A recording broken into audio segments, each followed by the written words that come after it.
O assunto do vídeo de hoje vai ser Petro e Vale. Ontem a gente viu Vale completar seus 14% de queda nos últimos 5 diazinhos. E Petrobras não ficou para trás, caiu 14,14% nos últimos 5 dias. Será que toda essa queda que está acontecendo em Petro e Vale é por conta das tarifas do Trump? Será que a tarifa do Trump ir lá e aquela briga toda com a China, que a gente vai inclusive trazer as atualizações no vídeo de hoje, são responsáveis por essas quedas das empresas de commodities? Se sim, as tarifas estão fazendo os commodities cair. Por quê? Você tem esse entendimento? Porque aí você consegue analisar de maneira mais clara e mais objetiva se deve fazer aporte nessas empresas ou não. A gente vai inclusive avaliar aqui nessas empresas se isso é uma oportunidade no momento ou se o cenário mudou tanto a ponto de realmente agora esse ser o preço real das ações. Vou te falar o que eu tô fazendo com o meu dinheiro, inclusive. Perceba, nos últimos 5 dias o Ibov caiu 5,5%, ou seja, grande parte da queda do Ibov foi por conta de Petro e Vale. A gente viu o Ibovespa caindo 5%, mas grande parte dessa queda do Ibovespa foi justamente puxado pela Petrobras e pela Vale, que caiu aí 14% e 25% praticamente do Ibov, da carteira do Ibov, é Petro e Vale. São as duas maiores empresas da bolsa, né? Essas são as duas empresas que têm uma participação gigantesca no Ibov. Então qualquer queda nessas ações vai ver o Ibov cedendo. Então pra gente começar esse vídeo, você entender todo o contexto, a gente precisa começar lá no dia 3 de março, quando o Trump começou a anunciar a ideia das tarifas, que ia ser 10% para todo mundo, enfim, que a China falou o seguinte, abre aspas aí, ó, eu tô pronto para qualquer tipo de guerra,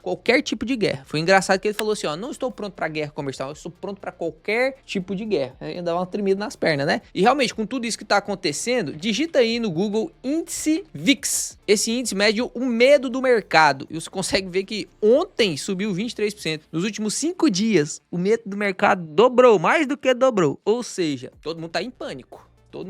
Todo mundo tá tremendo as perninhas. E aí, antes da gente continuar, eu quero te pedir um favor. Eu preciso que você clique no like e preciso que você se inscreva no canal, porque isso me ajuda pra caramba. Olha isso aqui, a gente teve ontem um vídeo que vocês gostaram pra caramba, eu tirei meu próprio dinheiro, mostrei aonde que eu tô portando no exterior, o que a gente tem que fazer nesses momentos, te expliquei uma estratégia chamada DCA, que era que o Charlie Munger ensinava. Se você não assistiu esse vídeo ainda, é muito importante que você assista. O vídeo já teve, em menos de um dia, 43 mil visualizações, mas o povo não tá clicando pra se inscrever, tem só 132 inscritos. Então ajuda nós aí, eu tô tentando trazer um conteúdo pra você aqui de alta qualidade, estudando pra caramba, e a única coisa que você tem que fazer é clicar no botão de se inscrever. Eu sei que você volta aqui várias vezes, que 30% do público volta nos vídeos e não se inscreve. Agora você que é novo, vou te dar uma carta branca aí até o final do vídeo. Se você se sentiu ajudado, você clica no like, se inscreve aí, que aí vai fazer todo sentido, tanto pra você quanto pra mim, beleza? E aí, no dia 7/4, a reação ao tarifaço aí, a China de novo falou, tô pronto pra guerra comercial. E sendo bem sincero, se você dá uma olhada em como o mercado hoje está e qual percentual do PIB mundial hoje a China faz referência, dá pra você entender porque que a China tá tão confiante nessa guerra comercial. Olha só como que era as negociações lá em 2000. Praticamente todo o planeta, todo o globo era dominado pelas exportações e as balanças comerciais dos Estados Unidos era bem positiva. Então você vê aqui que praticamente todos os paizinhos azuis, né, importavam mais lá dos Estados Unidos. Só que agora, olha a situação em 2024, cara. Olha que loucura isso aqui. A China tomou conta de praticamente o globo inteiro. Os Estados Unidos tá aqui com alguns países da América do Sul, metade da União Europeia e só, cara. O resto é tudo China. Então dá pra você entender o porquê que a China tá tão confiante nessa guerra comercial e tá resistindo o máximo. Se você dá uma olhada no PIB mundial, você consegue perceber que os Estados Unidos tá aí com 15% e a China já passou os Estados Unidos no PIB mundial. Então a China, ela tem sim muito relevância. Não é uma brincadeirinha, não é uma brincadeirinha de truco, né? Tá parecendo muito meme aí, truco!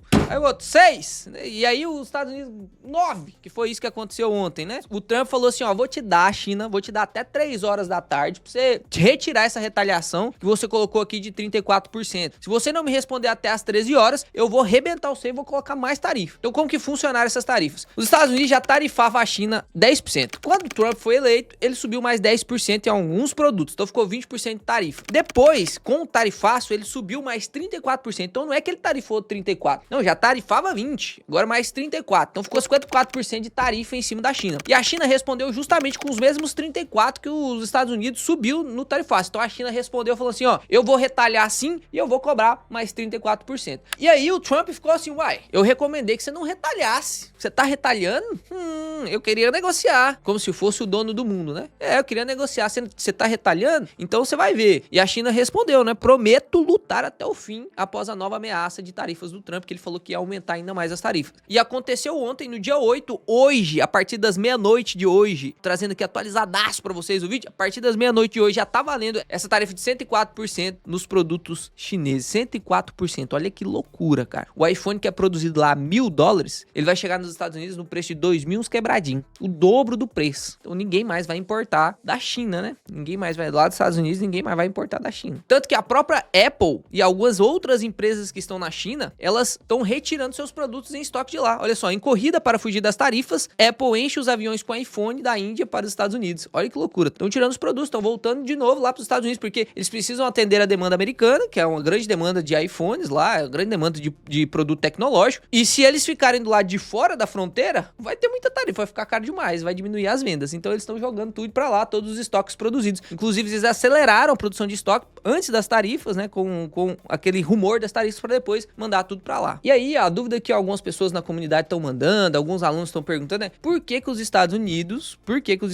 colocou a empresa lá na China? Foi o próprio Estados Unidos que criou esse monstro. Foi, é isso mesmo. Isso é o ciclo natural de uma economia liberal, isso é um ciclo natural de um livre mercado, porque uma potência, ela cresce e naturalmente, igual a taxa de juros sobe e desce, naturalmente ela vai chegar num topo de industrialização. E quando ela chega nesse topo de industrialização, sua mão de obra começa a ficar muito cara. E aí as empresas que estão lá dentro, imagina a Apple tendo que contratar pessoas, só que não tem mais pessoas para contratar, e agora se você for contratar um cara para colocar um parafusinho aqui assim no telefone lá, no celular da Apple, vai cobrar $5.000 por mês. Imagina isso. A Apple vai olhar assim pro planeta e vai falar assim, ali tá barato, ó. Os caras lá, eles dormem no chão, comem inseto. Eu vou pra lá, que eu pago $300 pra eles de salário e pronto. Aí agora eu consigo produzir o meu produto, que é, no caso aqui, a gente tá usando a Apple só como exemplo, tá? Só como um exemplo didático. Eu consigo gerar mais retorno pra empresa. Porque aqui eu tinha que pagar 5.000, lá eu vou pagar 300. Então, perceba, ganância das empresas, que isso que é o capitalismo, né? Que é lucro o tempo todo. Então, ganância das empresas fazem elas sair do seu território pra poder gerar mais margem. Isso é errado ou certo? Deixa nos comentários, isso é errado ou certo? Porque na minha opinião, sincera, posso estar equivocado, inclusive, por isso que eu quero continuar essa discussão aqui nos comentários. Você pode deixar seus comentários aí, sua opinião. Na minha opinião, uma potência mundial, se ela ficar sempre potência mundial, ela domina o mundo e escraviza o resto da população. E isso que a economia de livre mercado tende a fazer com o globo. A potência mundial, como o próprio Rei Dalio já disse naquele livro que eu citei pra vocês, se você tiver interesse, você pega esse livro pra você ler, ele é grandinho, mas é pra quem precisa, se você quer realmente refutar alguns argumentos, você precisa ler um livro que tem argumentos possíveis pra você estudar, entender o porquê, né? Não seja aquele cara que fica criando ideias mirabolantes, mas sem fundamento nenhum, que aí dá até preguiça de responder. Mas perceba, quando a potência mundial chega no seu topo e ela vai olhar outros países que estão com mão de obra barata, elas dão uma chance àqueles países de industrializar. Você acha que a China saiu da miséria, tirou a população da miséria? Por quê? Você acha que foi porque o Estado, só o Estado, investiu demais lá e criou empresas? Ou você acha porque outras empresas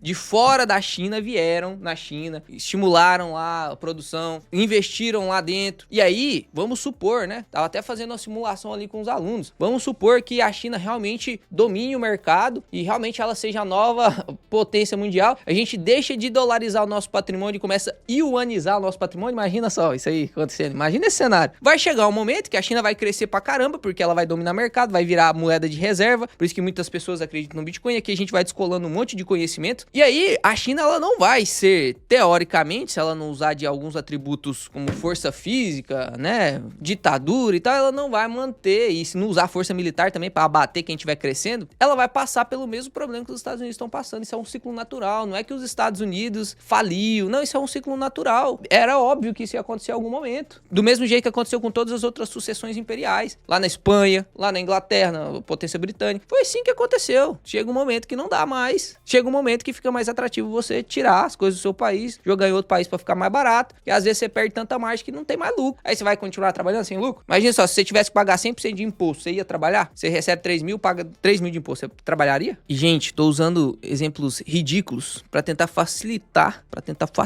o entendimento. Mas sejam críticos, tá? Sejam críticos. Busquem estudar sobre geopolítica. Você vai ver que quando o investidor ele começa a entender sobre balanço patrimonial de empresa, DRE, sabe analisar a empresa, nem que seja medianamente, ele começa a estudar mais economia e mais geopolítica, porque é isso que muda preço de empresa. Você viu aqui? Saiu algum fato relevante de Vale, Saiu algum fato relevante de Petrobras? Saiu algum resultado trimestral agora de Vale e Petro? Saiu alguma coisa diferente nesses tempos? E em 5 dias caiu 14%. Você acha que foi por quê? Você entende? O tanto que é importante geopolítica e macroeconomia? E aí, continuando, a China respondeu hoje, tá? A China respondeu hoje. China impõe tarifa de 84% sobre os produtos dos Estados Unidos em novo capítulo de guerra comercial. Os 50% que os Estados Unidos taxou, a China taxou de volta. Isso aqui vai iniciar uma guerra comercial sem precedentes, que vai atrapalhar a balança comercial de todo o planeta. Querendo ou não, esses dois são os países mais industrializados do planeta Terra. Então, eles importam e exportam pra caramba. E agora com essas tarifas, vai dar uma desbalanceada no comércio global. Isso é natural, vai acontecer. Tem muitos que dizem que isso é só uma parte do plano do Trump. Tem muitos que dizem que o Trump é só doido mesmo, tá com medo de perder a hegemonia, por isso tá colocando as tarifas aí, e aí começam as teorias conspiratórias. Mas o papel desse vídeo era só te atualizar do que vinha acontecendo e do cenário atual, né? Pode ser que quando você estiver assistindo esse vídeo já aconteceu mais treta, porque agora vai acontecer treta o tempo todo. Então por isso que eu peço que você se inscreva no canal, que eu vou trazer atualizações dessa treta comercial aí que tá acontecendo aqui todos os dias. Se amanhã tiver alguma nova tarifa, eu vou trazer vídeo aqui de novo. Então já se inscreve aí, deixa o like pra aparecer o YouTube mostrar meu vídeo pra você novamente. Mas como o cunho principal do nosso canal é investimentos, e lógico, não dá pra deixar macroeconomia e geopolítica de lado, eu preciso da sua atenção aqui agora pra você entender o porquê que Petro e Vale despencaram. Olha só isso aqui. Trump pressiona o petróleo com novas tarifas e como isso afeta a Petrobras. Existem várias teorias, porque tem teorias que as tarifas impostas na Rússia, na Venezuela, de 25, 50% aumentaria o Brent do petróleo. Concorda comigo? Se o Brent do petróleo tá de $50, eu vou lá e tarifo 50%, o Brent do petróleo então vai subir para 75. Isso aí aumentaria o lucro das empresas petrolíferas. Quase não sai, meu Deus do céu. Logo, como eu tô vendendo o Brent do petróleo, mesmo que seja por tarifa mais caro, eu vou ganhar mais lucro, logo a Petrobras vai aumentar os seus dividendos. Essa é a primeira análise. Mas aconteceu totalmente o contrário. Por que aconteceu totalmente o contrário? Se a Petrobras está caindo é porque tem íntima relação com o petróleo. Já te ensinei várias e várias vezes aqui no canal que sempre quando você for avaliar uma empresa de commodities, você tem que abrir o commodity que você tá avaliando lá. Então, você vai digitar aí, ó, no Google, Brent petróleo. E a gente vai olhar o Brent do petróleo como que ele está. E aqui você consegue ver que o Brent do petróleo caiu ontem 6,46%. Vamos ver quanto que caiu a Petrobras ontem? Olha lá, 5,38%. Será que tem correlação ou não? Será que tem correlação ou não? O Brent do petróleo tá aí de 59,56 hoje, 5,19 de queda. E se cair mais, a Petrobras vai cair mais. E no caso da Vale, vamos ver aqui? O minério de ferro caiu de 104 para 99, também uma queda de 5%. A mesma coisa que caiu a Vale ontem, 5%. Ou seja, tem íntima relação com o commodity. Essas empresas estão caindo por variação do commodity. Agora, o que você tem que entender? Por que esses commodities caíram com as tarifas? Porque foi só tarifar que começou a cair os commodities. Léo, eu não consigo compreender, porque é contraintuitivo mesmo, e eu concordo com você, eu não consigo compreender como que se as tarifas deveriam aumentar o preço das coisas, e teoricamente teria que aumentar o preço do minério de ferro e aumentar o preço do petróleo, como é que esses minérios estão caindo? Se você fez essa pergunta na sua cabeça, você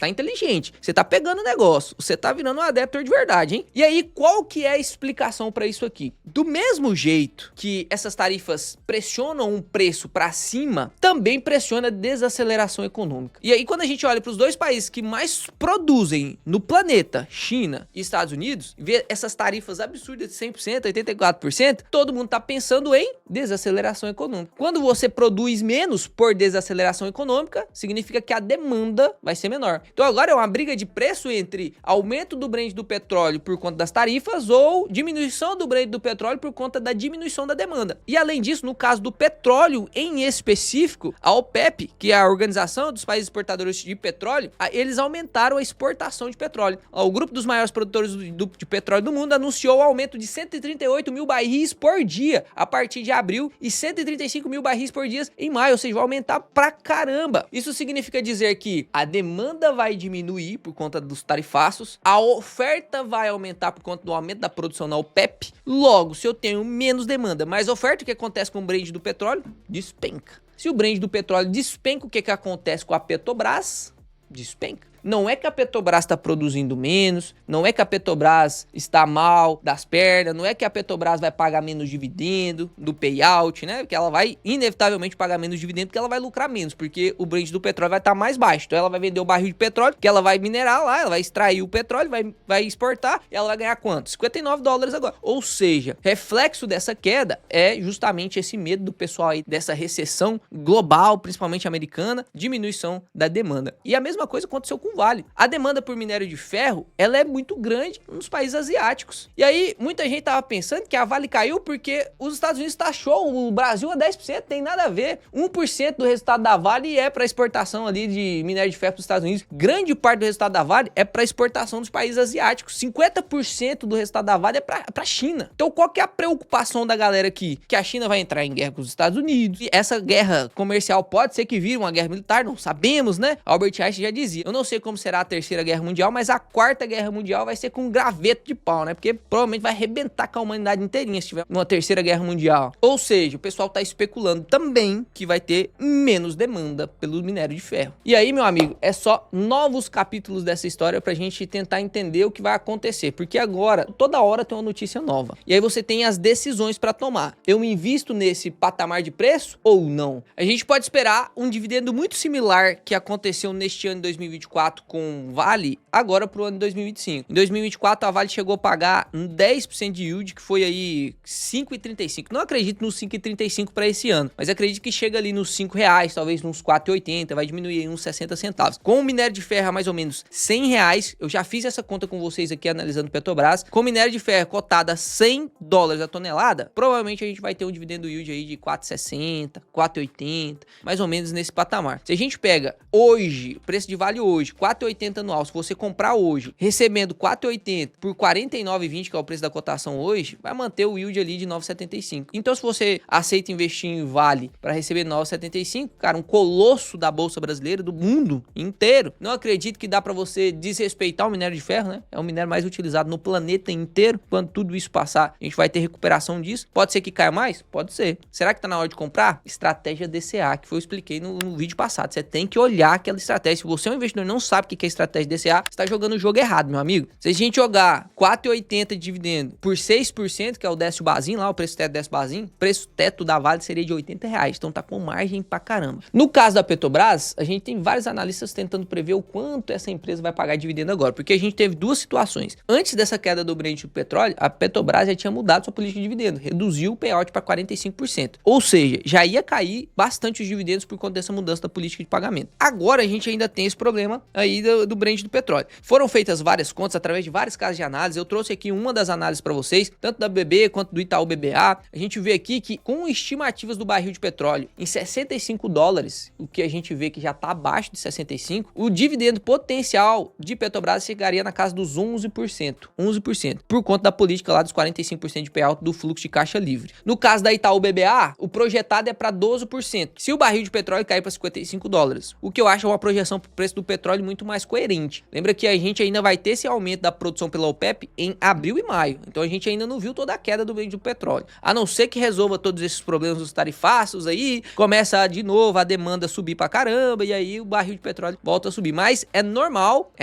pela sazonalidade aí dos minérios de ferro, que eles sejam mais consumidos a partir do segundo semestre e no caso do petróleo, no verão. Então, teoricamente, a gente ainda pode ver um pouquinho esse barril de petróleo caindo. E chegaria ali nos 14% de dividendo yield no preço do barril de petróleo a $65. Ou seja, minha opinião agora, tá? Não quero te recomendar nada. Isso aqui não é diquinha de investimento. Não quero que você assista esse canal tentando coletar dica de investimento. Aqui é pra você aprender de verdade, você fazer suas análises. Não é pra você sair daqui quando o mercado abrir agora e comprar esses ativos não, só porque eu falei aqui que tá barato ou vender porque eu falei que tá caro. Na minha opinião, inclusive, eu fiz isso com o meu dinheiro. Eu tô aqui pra te mostrar o que eu faço com o meu dinheiro. Eu fiz compra tanto de Vale quanto de Petrobras. Na minha opinião, se você for olhar pra dividendo, Petrobras tá mais atraente, mas se você for olhar pra valorização, Vale tá muito atraente. Abriu margem pra caramba depois dos R$50 aí. Abaixo dos R$50, a gente só viu isso em 2020, na crise de 2020. Foi só aí. Depois nunca mais ela abaixo de R$50. Então a gente tá tendo uma oportunidade igual o pessoal teve lá em 2020 e viu o seu dinheiro render pra caramba. Use seu caixa com sabedoria, aplica a estratégia do DCA que eu ensinei no vídeo passado. Essa semana vai ser uma semana muito importante de vídeos que eu vou soltar aqui no canal, que você vai ver eu tomando decisões, você vai ver eu mexendo no meu dinheiro, no meu caixa, na minha carteira. Tô ansioso pra caramba pra gravar o rumo ao 100k de renda passiva, que a gente vai fazer algumas mudanças na carteira pra aproveitar esses preços que estão ficando ótimos. Então, se eu fosse você, se inscrever no canal, deixava o like no vídeo e até o próximo vídeo, que será excepcional.